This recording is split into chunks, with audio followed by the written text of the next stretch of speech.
It's time for Foxxhole Roulette, right here on the Foxxhole, Sirius 106 XM 149. Who's on the air this week? The Poetess. Well, I started getting involved with hip-hop because I had a whole bunch of stereo equipment and I wanted to be a DJ. But I got more attention from rhyming. And we would go to like 5 different house parties and garage parties a night. I'd rap over a couple of records and build my name. Then we'd rap at World on Wheels, you know, Skateland, and we rap here and there. But really, you know, to meet girls and become popular. Nobody had ever really made any money rapping. So who would think it would be a career? It was just something to gain attention. What's up? It's the Poetess. That was Ice-T, and this is the Foxxhole Roulette, and it has spun around to me this week. And my topic is something near and dear to my heart, and that's classic West Coast hip-hop. So tonight, to some of y'all, this might be a nice little trip down memory lane, and for some of y'all, it's going to be a little history lesson. So we got some legends and pioneers in the house, and we'll hear some of your favorite West Coast classics. So keep it right here on the Foxxhole, Sirius 106 XM 149. Welcome back to Foxxhole Roulette. Tonight, it's me, the Poetess, and tonight we're paying tribute to classic West Coast hip-hop. And this show is actually dedicated to a couple of West Coast OGs we recently lost. Mr. Danny Foot James, who was one of the founders of Impact Record Pool, a really significant record pool here on the West Coast. It helped a lot of artists. Also, West Coast pioneer Roger Clayton from Uncle Jam's Army. And Roger is one of the pioneers who laid the groundwork for West Coast hip-hop. He gave the biggest parties in L.A., and he was just the biggest lover of music, period. He packed the sports arena, which was, like, unheard of back in the 80s. Now, he's also partly responsible for providing an audience for a lot of the East Coast greats like Run DMC, LL Cool J, and Houdini. And in the studio with me is a member of Uncle Jam's Army, yes, and West Coast legend, Egyptian Lover. What's up, baby? Hey, he's a pioneer of electro music and West Coast hip hop. He got in the game in the early 80s and was once part of Uncle Jam's Army. Still a part of Uncle Jam's Army. That's right. I stand corrected. He has released such classics as Dial a Freak. We heard that earlier. Yes. And you're hearing Egypt in the background. And he is the founder of one of the first indie labels here on the West Coast, Egypt Empire Records. Please welcome Egyptian Lover. Yeah. Hello, baby. How you doing? I'm doing great. Good. Also in the studio with us is another incredible legend who's been around since day one in hip-hop and still doing his thing. He's one of the founding members of NWA and was once a part of Bobby, Jimmy, and the Critters. Yes, sir. Please welcome Arabian Prince. Welcome, you guys. Thank you. Well, like I said earlier, to some, this is going to be sort of like going down memory lane, but to a lot of listeners out there, this is like a history lesson. So I wanted to ask you, Egypt and Arabian, jump in. Describe what the West Coast was like pre-hip-hop days. Wow. Well, before hip-hop, there was just funk. There was like a lot of funk and R&B, and I guess they call it soul music. It was just like Barcades, One Way, you know, the George Clinton Funkadelic Parliament things. It was like Prince, Rick James, the new wave, you know, like a lot of new wave. Like, Devo. Yeah, we played a lot of Devo. Hey, Mickey, you're so fine. Cyndi Lauper. Yeah. You know, when I did interview Roger Clayton and Lonzo Williams from the World Class Wrecking Crew, he said that you guys used a lot of theatrics back then. You just weren't DJs on the turntables. You were actually performers. Yeah, we tried to have like a character, and that pretty much came from Roger and Lonzo, you know, to have character, not just be a DJ, but have a little character. Mm-hmm. So they used to put on like outfits and things like that, and that's where I kind of like, okay, I want to be like that. So that's where I came from under them. And I became, you know, the Egyptian Lover, the character instead of just the name. Mm-hmm. And you, Arabian Prince? Same thing. I mean, you know, the Bobby, Jimmy, and the Critter thing was just a crazy comedy rap thing, and we dressed crazy and did that on stage. And then, you know, when I think it was more or less, we looked at the regular DJs and we wanted to do something one up because people came out, they wanted to see a show. And if you wanted to pack the house, you had to give them a show. You couldn't just play music. You had to, you had to put on the boots and get the hair right and throw on the gear. And, and it was all about the ladies. We were trying to impress the ladies, and we impressed the ladies. The dudes was going to be on the line outside following, and that's what worked. Okay, so when did you guys start to see that whole scene change more, moving more into hip-hop? Because like what we mentioned, some people credit you, Egypt, as like the godfather of electro hop, I suppose. They call it all kind of things all over the world, but mainly they call it electro in Europe. And out here they call it old school hip-hop. And the hip-hop thing changed when Rapper's Delight came out. I mean, Rapper's Delight came out and everybody liked that. They didn't know what to call it. And then Grandmaster Flash came out, Super Rhymes came out, Curtis Blow came out, and then they say, okay, I like this kind of music, this what they're rapping, I like that. Because they call it rapping because Rapper's Delight, so they call it rapping. So rap became huge. I was doing mixtapes at the time, and I had to put my own raps on the mixtapes just to sell more mixtapes because they wanted more rap, and there wasn't that much rap out to get. So that's how I became a rapper, by just putting my own raps on mixtapes and selling them at school and swap meets and stuff like that. Okay, now, so you felt, obviously, the East Coast was heavily influential on the West Coast. Being a young kid in L.A., I didn't know what an East Coast was. All I knew was they had these records, and I didn't know where they came from. They was at the record store, so I had no idea what California and New York was. I was just a young kid from L.A., so I heard the records. It didn't matter where they was from. I just liked them, and I played them. Well, that's like one of the most influential records of all time is Rapper's Delight. Exactly. That's where everybody pretty much got it from. Now, we were talking about Roger Clayton and Uncle Jam's Army earlier. How important was Uncle Jam's Army to the development of West Coast hip-hop, and what was Uncle Jam's Army? Well, Uncle Jam's Army was the West Coast hip-hop. The radio stations wasn't even playing rap. I mean, they played Rapper's Delight, but Uncle Jam's Army parties would play all the rap. Playing all the Sugar Hill releases. They were playing all the Curtis Blow, the Grandmaster Flash. If you want to hear a new record, you would go to Uncle Jam's Army party to hear these new records. The radio station wouldn't get them for 3 or 4 months later. So Uncle Jam was way ahead of their time as far as getting these records out and playing them at the parties and making them hits before the radio station even knew what it was. So Roger definitely made hip hop in L.A. And you know what?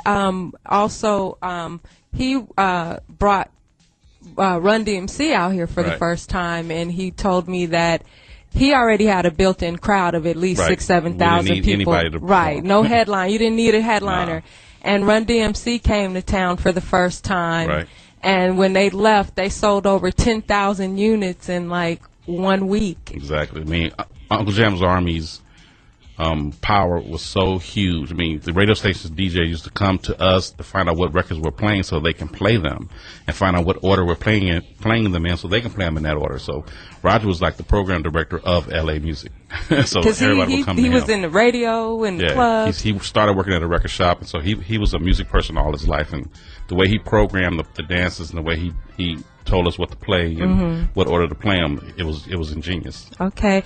We're listening to the Foxxhole Roulette. I'm the Poetess. We're paying tribute to classic West Coast hip-hop, and we have OG Egyptian Lover in the house with us, as well as Arabian Prince, who was actually one of the co-founders of NWA. So let's talk about that a little bit. And if you guys have any questions or want to hear any classic West Coast songs, hit us up, 877-2106-106.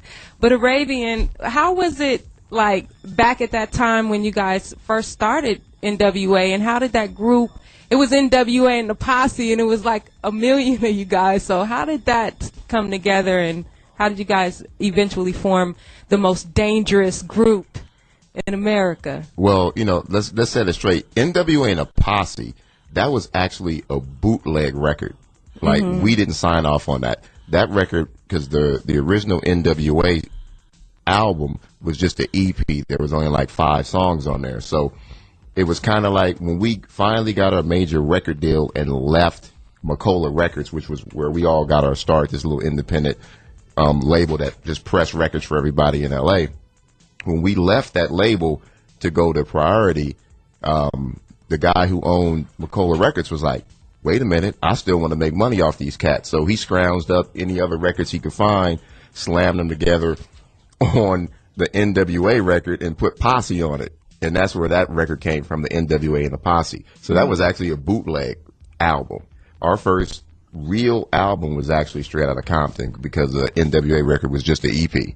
So that was kind of crazy. But how the whole thing got started, and this is kind of crazy because Dre and Yella were with the Wrecking Crew at the time. I was doing my solo albums and, you know, producing everybody else.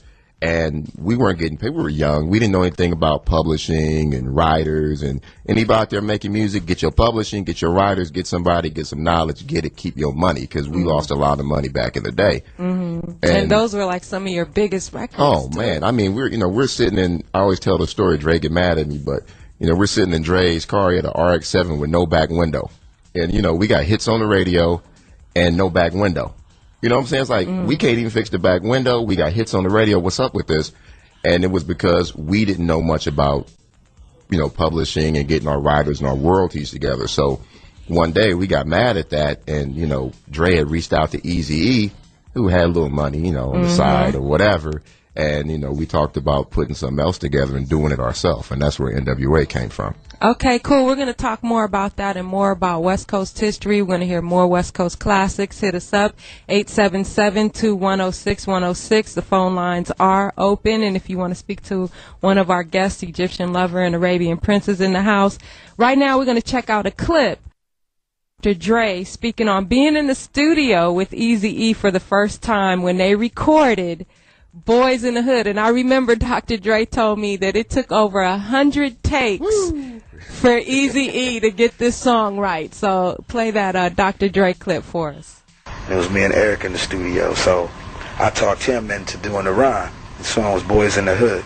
I talked him into doing it. You know, he was pressured. He was like, yo, I ain't never rapped before. I can't do this. So I eventually talked him into doing it. You know, he put on some dark glasses and we cut the lights down, you know, and he did it. Next day, you know, we had a hit record. Dream Team is in the house. Rest in peace, Rudy Pardee. And Lisa.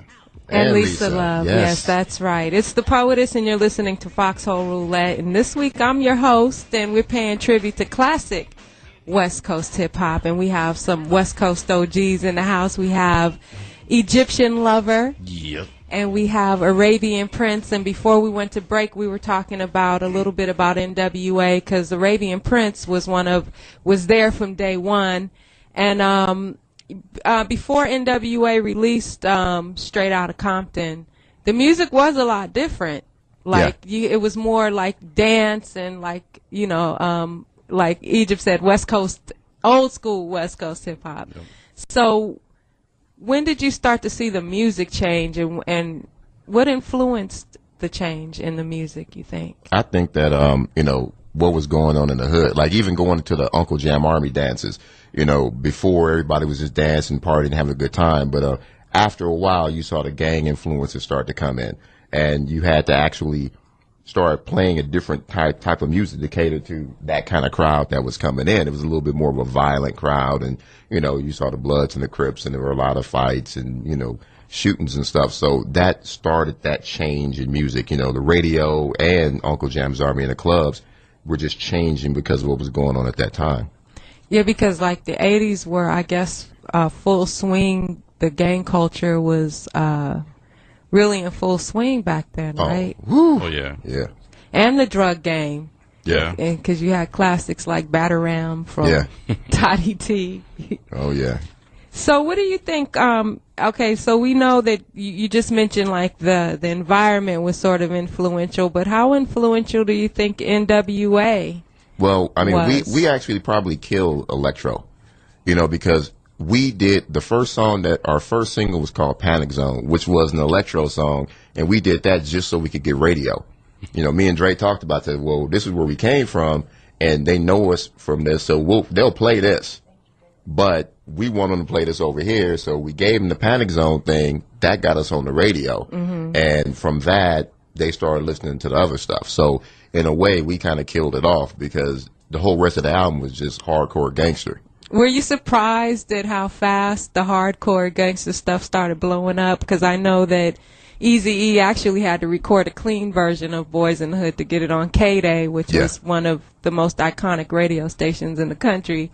So, I mean, we weren't surprised because, you know, in the streets, everybody liked it. And then I think we were on tour. We were in Texas or somewhere. and somebody's like, turn on the radio. I mean, turn on TV, turn on TV. And Tipper Gore was on TV with a bunch of our CDs and like with a bulldozer, like bulldozing our CDs. We were like, dog. And we were like, okay, that's cool. That's free promotion. Sure enough, right after that, boom, 1 million copies, gone. And then you guys later ended up getting the letter from the FBI for F the police. Yeah, and I think I'm still in their system. When I go through customs, they be like, looking kind of crazy. If you guys have any questions or comments or want to hear a particular West Coast classic song, hit us up at 877-210-6106. And we got Black Ice from Louisiana. What's up, Black Ice? Not much. I'm sitting here reminiscing about that stuff. You know, I used to DJ back in the 80s, and I got a lot of their stuff, you know, Egyptian Lover, Beat Ghost, Boom. Now, there's Surgery, the Wrecking Crew. Now, did they do, was this the same Wrecking Crew that done Found the Groove? No, that was a different Wrecking Crew. Found the Groove was somebody out of Florida. Crew. Yeah, we had the world-class Wrecking Crew, and you had the Wrecking Crew. The Wrecking Crew did Found the Groove, and the world-class Wrecking Crew was with Dr. Dre and Yellow. Yeah, see, now, I got that Surgery. Now, I still bump that Surgery. You know, I still got my old wax there. I ain't giving up that wax, man, because that's like right. history. You know, but how about some MCE? Do you got any of that in there tonight? Some MC8? Yeah. Which one? Anyone. I don't care. All right. Because, you know, like a lot of times, see, like, I used to live outside Chicago, and see, now we got all the top players, like, you know, Ice-T, they played NWA, all the top players, but we didn't get to hear a lot of the guys who were on the West Coast for some reason. Right. And, you know, now that Backspin, you know, well, they don't change DJs, and I'm a little bit happy they changed DJs. I ain't putting the old DJ down. But he plays a lot more variety of West Coast. And a lot of that stuff that I'm starting to hear, you never got that back then out in the Midwest. Yeah, you know, that's one of the reasons why I chose to do this topic tonight, because, and like I said earlier, the West Coast is like, thank you for calling. West Coast is like near and dear to me because I'm here, and I was actually here when I started seeing it, you know, grow here.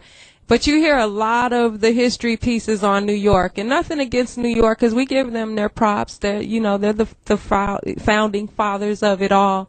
But a lot of historical facts and contributions that the West Coast has contributed to hip-hop culture is often left out. And when you do hear about West Coast, it's always the gangster rap element and not folks like you and Roger Clayton and people, because you're like our Africa Bambaataa. Right. You know what I'm saying? So let's go to Big Ben from Kentucky. What's up, Big Ben?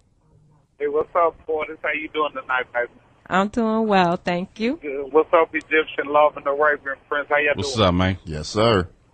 Keeping it real, man. Oh, man, I listened to y'all cats, man, back in the day, man, when y'all got that, when y'all started that in WA. I mean, man, everybody in the hood wore Raiders jackets. we didn't care nothing about the football, dude. Y'all cats had on black, you know, the Raiders toboggans, the jackets, man. Man, everybody had that on, man. Oh, yeah. Dark glasses, all that, man. Y'all set the trend right there for gangster rap, man. Yeah, good looking out, man. Appreciate it. Let's go to Tyrone from Wisconsin. What's going on? Hey, Poetess, how you doing, my queen? I'm doing well, thank you. Arabian Prince and, what's the other guy name? Egyptian Lover. You guys are the true legends of the game. Thank you. I want to say thank you for the music. I still bump y'all stuff. Right to this day. Right to this day. And Poetess, I have a question. What's up with Dr. Jekyll and Mr. Hyde?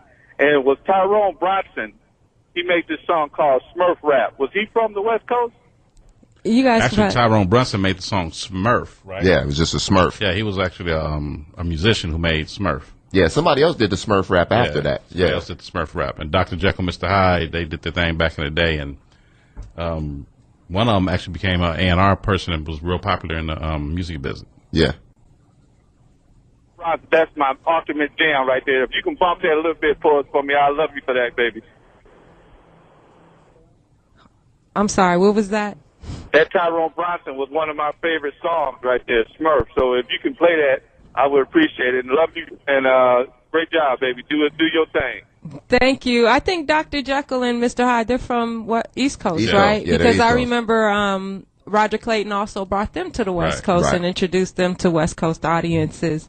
Let's go to Bear out in L.A. What's going on, Bear?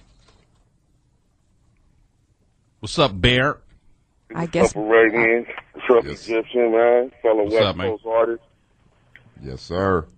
Yeah, I just want to bring to light, man. I know y'all know about CIA back in the days. Oh, yeah. Yeah.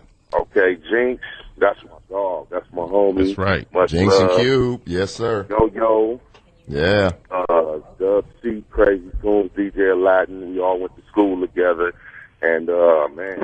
And DJ Aladdin, by the way, is one of the best DJs ever. Shout out to the K-Day Mix Masters. Yes, sir. Man, shout that out was to the one of the K-Day youngest mix masters they had. That's how I used to sneak up in the sports arena at the age of 14 with you know, with all the heads and chill with Joe Cooley and Rodney O and everything. I remember seeing y'all don't. I mean, it's been years, but I remember seeing y'all on stage and Tidy T, Mixmaster Spade. I mean, I was up there with all of the great West Coast, and it's just like right now, man, I got feels just thinking back, man, and I just, man, mad love. Yeah, those are the best days ever the LA ever had, man. Those are the best days ever. Thank you, Bear, for calling in. So we got Robert from Indiana. The lines are lit up. See, I'm telling you, this West Coast, people love it. What's going on, Robert? Hi, Poetess. First of all, I love your show. I love you. And, Thank you. Big ups to your guests. And NWA was the first rebellious music group who really told it like it was. And that's why they got the attention that they got from the FBI or whoever, you know, because they kept it real. And it's a thing where I would like to, at some point here, fuck the police, because here in Indianapolis, where you were a couple weeks ago, Portis, I was on the second row, it's a thing where they have lost their mind. You know what? I really I hate to hear that, but I enjoyed Indianapolis. Beautiful people out there, so.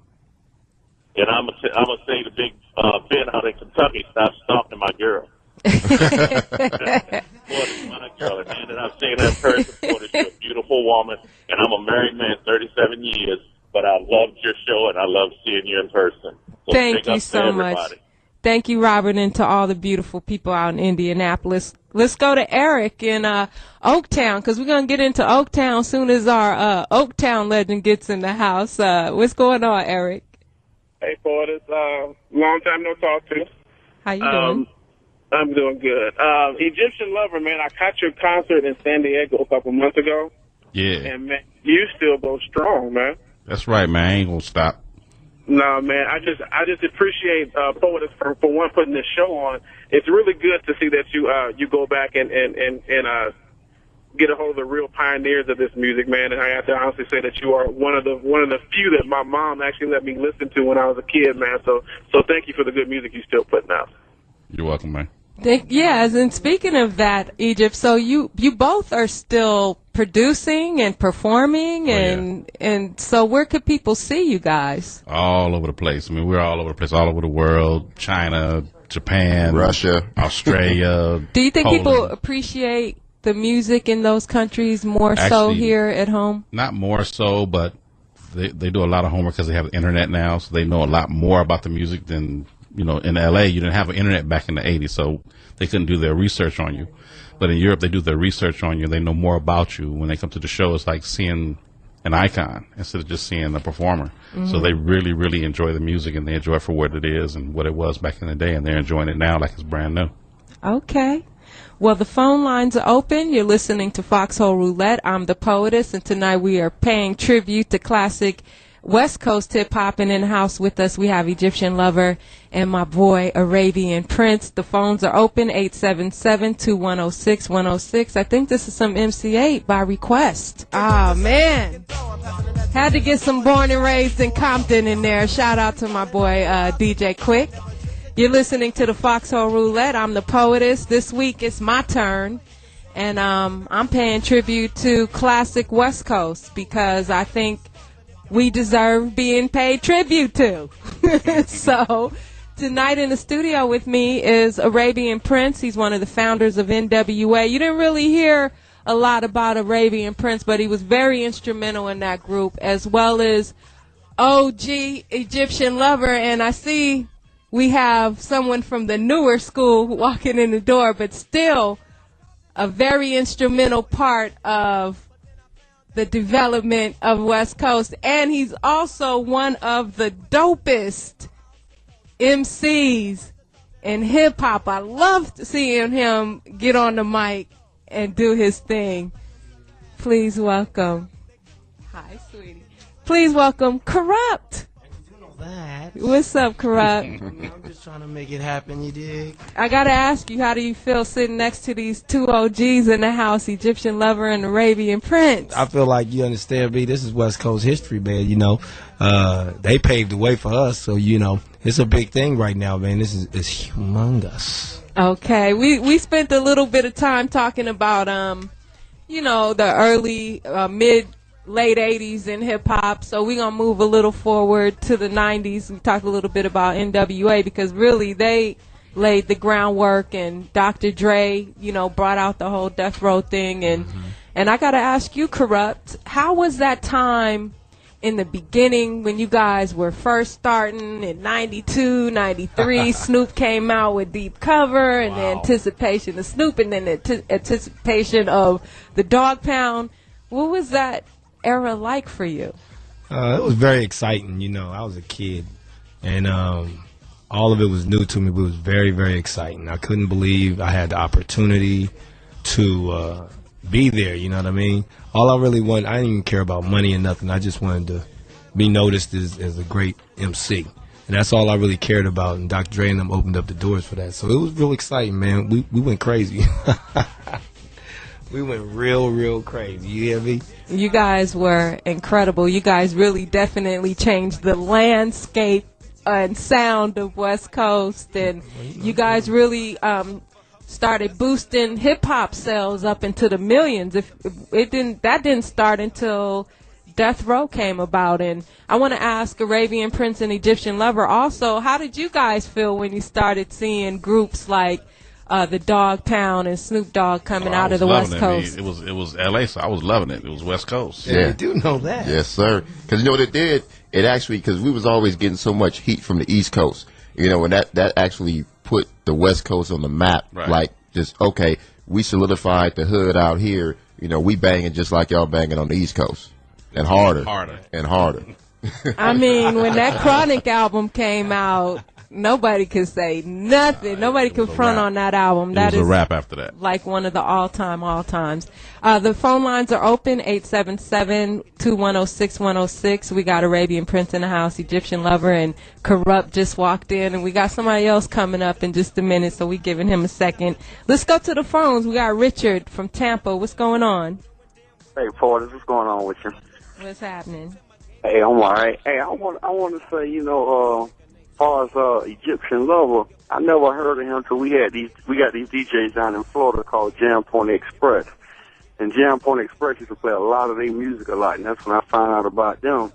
And some of the 90s hip-hop, I got to give it to y'all. Y'all was doing y'all thing on the West, especially with that Above the Rim CD. A lot of people be sleeping on that one, man, but that shit was tight. The whole West Coast just be holding it down, man. You know, I wish y'all go back to them sounds like back in those days. That's a good thing that you said that, because a lot of people trying to come with a new and not really understanding how valuable that sound was. And it's not old to go back to what works, you know, and I agree totally. You know, I had a long talk with Fred Wreck. And Fred Wreck is a West Coast producer. Yeah. And, you know, we had a long talk, and I told him, you know, my next album, I got to have that original thing that brings out the Kurupt that people love. You know, I agree with you totally, man. And good looking for all the support. And hey, y'all keep doing what y'all doing, man. I appreciate it, man. Thank you, Richard. And I wanted to say, add on to the whole Florida thing, and Egyptian Lover, a lot of people got to throw in a little history. Luke Campbell was a promoter back in the day, and he used to send for Egyptian Lover in a lot of groups. And what a lot of people don't know is that the 2 Live Crew is from Riverside, California. A lot of people thought that they were from Florida with Luke Skywalker at the time, but he used to bring you guys. Yeah, he was the promoter. They brought us out there. And I will go on to venture to say that you guys kind of influenced him to be a performer. Oh, yeah. Well, I actually rented an 808 while I was in Florida and taught him how to work it and made some beats for my next show the following night. And he watched me program the whole 808. And he learned how to program the 808 from that. Incredible. You see that history? You see that history? See that influence? My God. Let's go to Pamela in North Carolina. And speaking of North Carolina, the Foxxhole is going to be out in North Carolina this week. Oh, boy. Yes, sir. We're going to be in Greenville, South Carolina at Cream Night Lounge. And then we're going to head over to Charlotte, North Carolina on Friday at the Fifth Element. So come out and check us out. What's up, Pamela? Then how you guys doing? Good. Good. Hey, I just want to say I love you guys. I grew up listening to you guys. You just don't know. I used to just love for my mother to go to church on Sunday so she could leave me at the house. Hear that NWA. I learned how to cut through them guys. You know? All right now. Oh, wow. I mean, you guys are great. And whatever happened to Michelle A? You know? She's chilling. Michelle's still out there doing it, man. You know, Michelle actually, she's Turn your radio down, yeah, sweetheart. Michelle actually, she's so West Coast. You know, she led the way for a lot of the artists that came that sang that was females as well. But I'm sure Michelle A is over there marinating, man, on the low, raising them kids. Actually, Michelle A is back. I seen her perform actually a few months ago, and she performed for us at Foxxhole Live, and she ain't missed a beat. She looks great. She can still sing, and guess who else is coming back? Who that? Jewel. Yes, yes. Now, that's Jewel is coming back. But I'm waiting for Michelle A and Jewel because you know there's nothing like the originals. I love all the new, but the originals, man, it just takes you back just to see them. It takes you back to the time and place you was when that was cracking, and it's all memories like the Temptations, you know what I mean? And that's what life is about. Now, Michelle A, didn't she sing with World Class Wrecking Crew? Okay. Yeah. Turn off the was it what? Well, no, that was she sang the song after that. No, she did do. No, yeah, before you turn off the light. Yeah, that was That's what we need to pull up. Pull up some World Class Wrecking Crew. You do know that. That's Michelle, man. You know Michelle A was playing no games, man. She can still blow. She's incredible. Let's go. That little bitty voice. And just like they don't know that's Jewel on that one record with Easy. Which one? Well, which one she do? I know she talking about. Yeah. Damn. It'll come to me. Yeah, it'll come. But she on that one with Easy, man, with that one record. It was slow, and Easy was singing. What? We gotta pull that up. We gotta find that one. Yeah, you know. Let's go to DJ Inglewood in Chicago. Hey, Playboy. You there? Yeah. What's going on, DJ Inglewood? Oh, not a thing. What's going on with it? How y'all doing on the panel, Egyptian Lover and the Prince and Miss Poetess? How y'all doing? Good. Good, man. What's going on, Kurupt, man? I'm in Sacramento, California. My name is DJ. Oh, boy. Now, Arabian Prince and y'all, man, I give it up to y'all because back in the day, man, I used to have the little hats and all that shit that y'all had on back in the day. Popping and breakdancing and doing the thug thing. That's right. Yeah, man. Exactly like you, homie. He said popping and break. Go ahead. My West Coast artist, though, you know what I'm saying, I love to give it up to is a lot of people don't understand him and hear him. It's Sugar Free. Sugar Free, right. That's Sugar right. Free is Get in so the air, tight. stay up there, and when you come down, you shut the fuck up. You I'd hear rather me? give you my bitch than let you breathe on mine. I'd rather give you my bitch than let you breathe on the last bit of endo smoke. I'd rather give you my bitch tonight. Shout out. And y'all bang that for your boy. I'm finna go to the store, you know what I'm saying? I'll smack that in the parking lot all day with these 50. Yeah, put some Sugar Free up under us. We only got an hour. We need 2 hours with this. You hear me? Let's go to Carl from Arkansas. What's going on, Carl?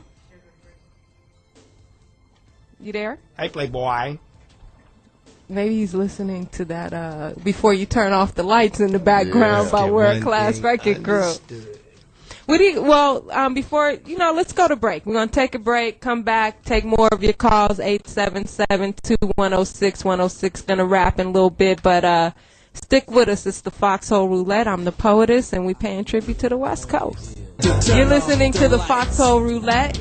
I'm the Poetess, and tonight we're paying tribute to classic West Coast hip-hop. And, man, we only got a few minutes left. It's so hard to squeeze everything and everybody in. You do know that.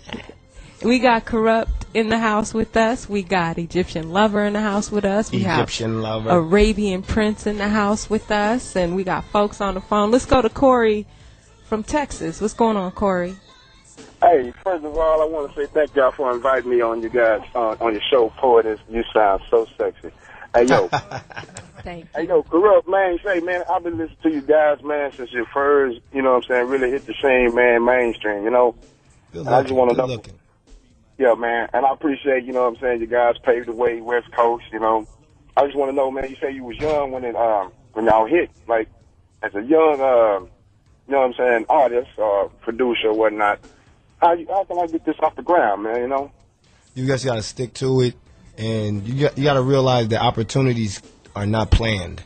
Opportunities come spur of the moment, so you got to always be on deck. If you got music, you got to always keep something on you that if you run across somebody on a humbug gas station at the club or whatever, you can be like, and don't ever be afraid to say, hey, man, you know, I want to give you a copy of my thing, whoop-wop, because you never know what kind of opportunities will come from that, you know what I'm saying? And you just got to be always ready to show your talent if you're ever blessed with the opportunity to perform in front of anybody of influence. And like what Sugar Free say, if you stay ready, you ain't got to get ready. Yeah, if it's good to you, if it's good for you, it's good to you. All right. Yeah. Kurupt, I wanted to ask you, you know, of course you were very instrumental in the success of Death Row, and Tupac was also on that label, and people continue to love and continue to love Tupac. What do you think it is that, like, so many, what is it, like, 13 years now? Easily. 14 years he's been gone. So why do you think his legacy is still going strong and people and new generations of kids love Tupac? And how was it to know him and work with him? You know, I think a lot of people like Tupac because of the type of music he was making. You know, he didn't just make rap music. He made records that touched your soul. He wasn't afraid to go outside the box. He made music for women. He made music for children and still kept it gangster at the same time. You know what I mean? So, but you know, a lot of people don't know we knew Pac way before he got with Death Row. You know, before he came over there with us, we knew Pac. We knew Pac from the Poetic Justice soundtrack. You know what I'm saying? When we did Poetic Justice, you know, and me and Daz and Snoopy had Niggas Don't Give a Fuck on there. So, you know, and if you heard it, you know that Warren G is the one who did the beat for Tupac on the Poetic Justice one. So, you know, we've been fucking with him for a while, you know what I'm saying? So when he came to the camp, he really structured our whole form of work ethics. It all changed when he got there. He was knocking out like 3-4 songs a day. When we be in there on one song a week, Caliban with the house, you know, lay one verse and go back, chill and eat and go to sleep in the studio, do a whole day of that. Man, Pac come in and knock out 3, 4, 5 of these things. 1, 2, 3, 4, 5. And he was like, man, y'all got to step this up. You got to do this. You got to do that. And we were just like, damn.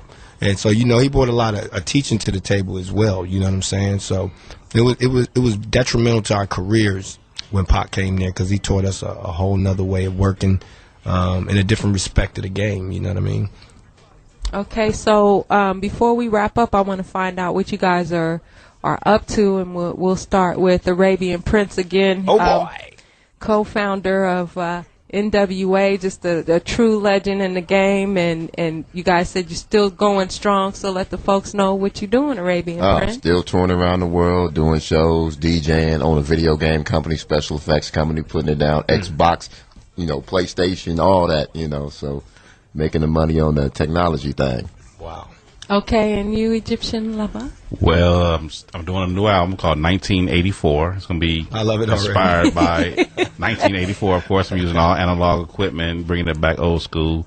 Doing it really for my European fans, but of course it's going to hit America as well. I also produced a song with MIA for her artist Rai Rai coming out in the first quarter of next year. Wow. And still touring around the world. Okay. You've put out 1 million albums. What are you up to, and what's next for you? You know, I'm staying active, man. You know, I learned off of the big homies. and how they stay active and relevant, you know, and whether y'all know it or not, y'all are oh so relevant right now. Y'all are, as you can say, forefathers of this entire game. The fact that y'all are still moving makes us proud, and it keeps us going. You know what I'm saying? Our G's are still in the game. They're still active. They're still working, you know, and doing. They got their own video companies and everything, and that's really what West Coast is about. We stay relevant. We stay active. Whether we rapping or not, we're going to find a way to do something on a positive level or negative. So it's like, you know, me personally, you know, I'm dropping the new Dog Pound album. Snoopy is. We're finna start working on that one with Snoop. Yeah. And I got my solo album dropping in April with Fontana. Nice. You know what I'm saying? In my own record label, Pentagon Records. I'm still doing these movies. I got to do the movies. I know. You can you know, get your little act on. I mean, I got to do it. That's another thing Pac brought to the table as well. You know, he brought the fact that, you know, there's so many different things you can do in this game. You can do movies, you can do this, you can write books, you can write poetry, you can do this, you can do that. You know, so I'm going to stay active. I got to do it. Before we go, we do have time for maybe one or two more calls. So we'll go to Rude in Detroit. What's going on, Rude? The D. Not much. What's going on, Poet? Hey there. Hey, I just want to give a big up to Arabian Prince, Egyptian Lover, my man Kurupt, the deadliest lyricist, and I just want to say to the West Coast, thanks for giving me something to smoke to all these people. You hear me? You know we love you, man. We love the D, man. Oh, man, I love Detroit. Yeah, we love the D. Yes, big shout out to Detroit. Okay, I think we lost him. Let's go to Mike from California. Hello, how you doing, Poetess? Hey there.